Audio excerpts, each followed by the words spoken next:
Assalamualaikum warahmatullahi wabarakatuh. Pada video yang kedua ini kita akan belajar pembelajaran 6. Masih di tema 3, subtema 1. Silahkan dibuka ya halaman 27. Oke, sudah ya. Yang pertama kita akan pelajari muatan bahasa Indonesia. Kita baca dulu teks ini. Sifat bahan dan kegunaan benda.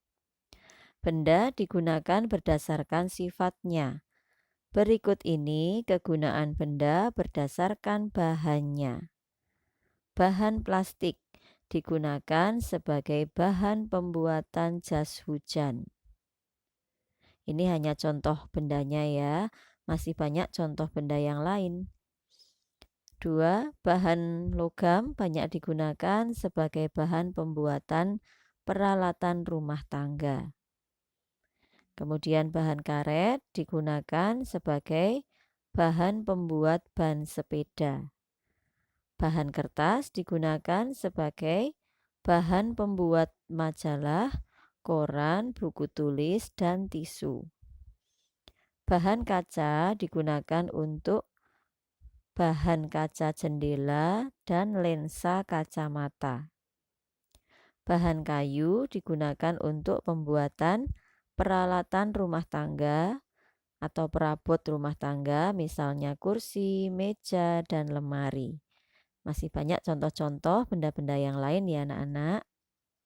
Nah, sekarang kita akan menuliskan bahan pembuat benda berikut ini. Silakan anak-anak menulis ya. Papan tulis terbuat dari kayu atau triplex yang kemudian dilapisi ya sehingga mengkilap. Kemudian baju dibuat dari kain, buku dibuat dari kertas, tas sekolah dibuat dari kain, ada juga yang dari plastik. Kemudian jendela dibuat dari kaca dan kayu. Untuk halaman 28, anak-anak nanti bisa ya mengerjakan ini sendiri. Kemudian untuk bawahnya ini juga sama, silahkan dikerjakan sendiri, membuat kalimat menggunakan kata-kata ini. Nah, sekarang kita akan belajar PPKN. Musyawarah mufakat sangat dibutuhkan dalam mengambil suatu keputusan. Musyawarah juga dapat mempererat tali persaudaraan. Berikut beberapa manfaat musyawarah. Nah, musyawarah memiliki 3 manfaat. Perhatikan ya, silakan anak-anak menggarisbawahi menggunakan stabilo atau pensil warna atau spidol, silakan ya. Tercapainya kesepakatan bersama antar anggota musyawarah. Kemudian menghasilkan keputusan yang adil dan tidak memberatkan anggota musyawarah. Kemudian perbedaan pendapat dapat disatukan dengan menghasilkan satu pendapat. Nah, ini manfaat dari musyawarah. Oke, sekarang kita akan memberi tanda centang pada sikap yang tepat dalam bermusyawarah. Yang pertama, marah ketika pendapatnya tidak diterima. Ini sikap yang salah ya. Menghargai suara terbanyak. Ini benar, centang. Kemudian, sopan saat mengikuti musyawarah, centang. Meninggalkan tempat sebelum rapat selesai, ini salah ya. Menghargai pendapat orang lain, benar, centang. Oke, sudah ya anak-anak. Kita langsung lanjutkan ke halaman 30, muatan matematika. Nah, ini masih sama seperti yang tadi. Perhatikan contoh berikut. 24 cm ditambah 47 meter sama dengan berapa sentimeter? Nah, kalau yang ditanyakan ini dalam satu soal ada sentimeter, ada meter, maka kita samakan dulu ke dalam satu satuan yang sudah ditanyakan. Misalnya ini yang ditanyakan satuannya sentimeter. Jadi kita ubah yang bukan sentimeter, kita ubah ke sentimeter. Oke. Nah, ini 24 cm, ini sudah sentimeter, jadi tidak kita ubah ya. Yang kita ubah adalah yang ini, 47 meter.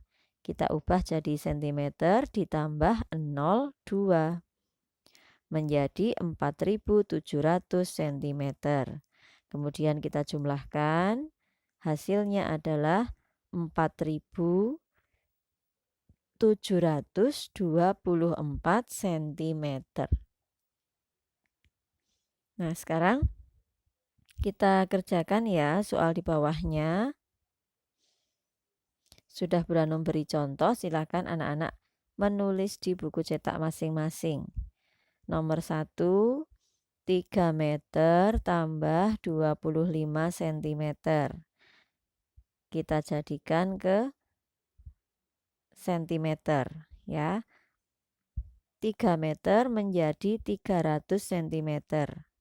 25 cm-nya tetap. Kita jumlahkan 300 tambah 25 sama dengan 325 cm yang ini. Silakan dicentang.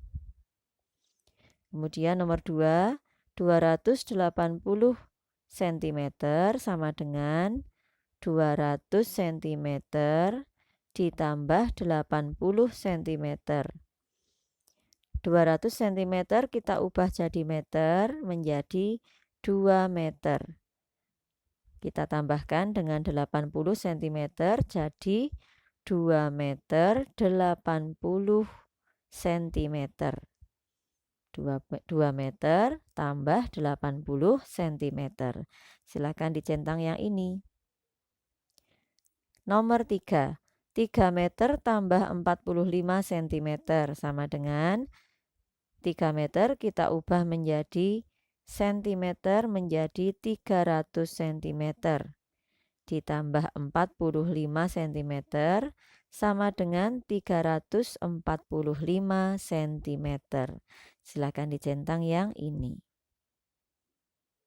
Oke, soal-soal yang lainnya ini sama anak-anak caranya ya. Silakan kalau anak-anak mau mencoba mengerjakannya sendiri. Kita langsung ke halaman 31. Bagian yang ayo lakukan. Silakan anak-anak mengamati gambar lemari ini. Yang bawah ini dinamakan panjang ya anak-anak ya. Panjangnya 150 cm. P itu lambang dari panjang. Ya, kemudian ini yang ke sini, ini namanya lebar, dilambangkan L. Ini lebarnya 50 cm. Kemudian ini adalah tinggi atau dilambangkan T. Tinggi lemari ini 200 cm. Kita isikan ke sini ya. Nomor 1, panjang lemari. Berapa panjangnya? Ini 150 cm. Kita uraikan 150 cm sama dengan 1 meter 50 cm. Kalian tulis di sini. Ya. Nomor 2, tinggi lemari. Berapa tinggi lemari? 200 cm. 200 cm sama dengan 2 meter. Atau ini boleh ditulis 2 meter 0 cm. Itu juga boleh ya. Nomor 3, lebar lemari adalah berapa ini? 50 cm. Kita ubah menjadi meter, maka ini kan naik 2 kali ya. Naik 2 kali berarti dibagi 10, 2 kali juga. Atau bisa juga menghilangkan nolnya 2. Kalau ini karena nolnya cuma 1, maka kita memakai koma. Jadi komanya naik ya. Ini 1 di sini, 1. kemudian naik lagi ke sini 2. Jadi 50 cm sama dengan 0,5 meter. Silakan tulis di sini. Boleh juga menulisnya 0,5 meter 0 cm, itu juga boleh. Oke anak-anak, materi pembelajaran tematik hari ini sudah selesai. Marilah kita akhiri dengan membaca hamdalah bersama-sama. Alhamdulillahirabbil alamin.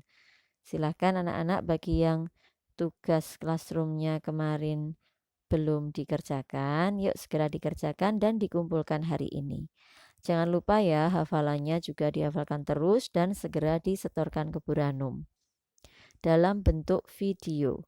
Kalau untuk yang hadis dan doa dihafalkan beserta artinya. Oke anak-anak, tetap semangat belajar di rumah, jaga kesehatan. Bu Ranum akhiri. Wassalamualaikum warahmatullahi wabarakatuh.